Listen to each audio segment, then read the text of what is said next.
Un fantôme, c'est une structure fantôme, hein, c'est-à-dire le terme est délicat parce qu'on peut croire que ce sont des revenants. C'est une structure psychique qui se promène de génération en génération. C'est une structure psychique, c'est comme ça que je vois un fantôme. C'est-à-dire une structure psychique, par exemple, les grands fantômes qui nous encombrent le plus sont les fantômes de mort d'enfants, par exemple.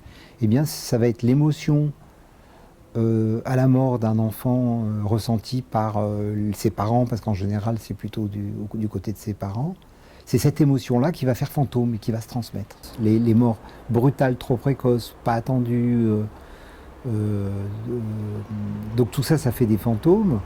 Tout ce qui s'est mal passé, la guerre, là, cette année, là on est en 2014, on a tous les fantômes de la guerre 14 qui reviennent. Il y en a énormément, énormément. C'est des grands fantômes qu'on porte sur 4 générations, la guerre 14. Donc la guerre, les traumatismes, les abandons, les incestes, il y a tout ce qui est traumatique dans la vie et qui ne va pas bien, quoi. Les traumatismes sourds et terribles et que toutes les femmes notamment portent, enfin toutes les femmes, beaucoup de femmes portent, c'est les traumatismes et qui sont tellement nombreux des mariages, des mauvais mariages.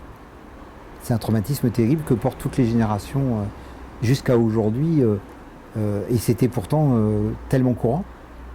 Et ça, c'est des grands traumatismes. C'est une femme qui se retrouve à 20 ans avec un homme improbable qu'elle ne connaît pas, et elle sait elle en a pour toute la vie, et c'est le lendemain de la nuit de noces, et elle se dit, ça y est, mon cauchemar commence.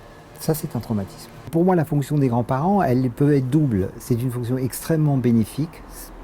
Pour moi, c'est les racines.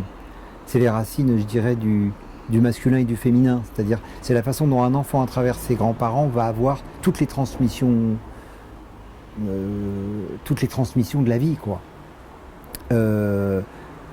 Et en particulier, c'est pour ça que souvent c'est pas bon quand c'est les grands-parents qui font la loi, par exemple. C'est extrêmement mauvais, je trouve, pour les enfants. La loi, c'est les parents, et les grands-parents, ils sont là pour faire du bon. Que du bon, quoi.